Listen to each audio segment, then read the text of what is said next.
10-year note yields end the session lower, seeing a continuation of the trade that we've seen for the last several sessions, yields moving lower, although prior to today, yields were moving lower in the face of higher inflation, some more hawkish Fed talk, and the idea that the Fed was possibly going to be changing some of their policies, or at least talking about changing their policies, and in that I mean tapering, sooner than later. Well, Mr. Powell spoke today at his semi-annual testimony to Congress, tried to put those fears to rest that they were not going to be rushing to taper, or at least rushing to talk about taper. Still says they have a lot of things to work out.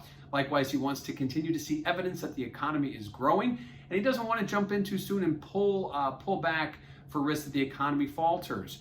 Likewise, he continues to see inflation as being only transitory, meaning only temporary, so he's not concerned with the high CPI and PPI numbers that we've gotten this week. So ultimately, 10-year note yields down, hovering in the mid-130s now, with the Fed backing that they're not going to be making any knee-jerk reactions in the near future. Obviously, still waiting for that evidence. They're comfortable with the job market. They're comfortable keeping rates low. And at this point, they're going to continue their asset purchases as they have been going back to the beginning of the pandemic. Now, what does this mean for volatility?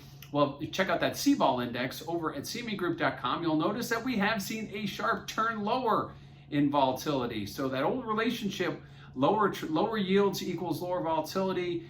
We hadn't seen that when we initially saw a big drop down to the recent lows. However, now that we have the Fed supporting what some of this move may mean, which is that they're going to keep rates low for longer, and they're not going to be tapering any of their asset purchases. Now we go back to the idea that with the Fed in play, volatility should be trending lower, and that is exactly what it's doing. Lower again today, continuing obviously with the Fed's backing and the idea that we're going to be stuck in this type of a trade for quite some time. We're not going to see any knee-jerk reactions coming, at least from the Fed. And likewise, a lot of those anticipating a near-term Fed tapering are going to have to wait for more confirmation. That's really what this means here, and that means volatility should continue to trend lower. Lastly, what do we have later this week? Well, tomorrow we have the Empire Index, we get the Philly Fed Index, both expected roughly around unchanged.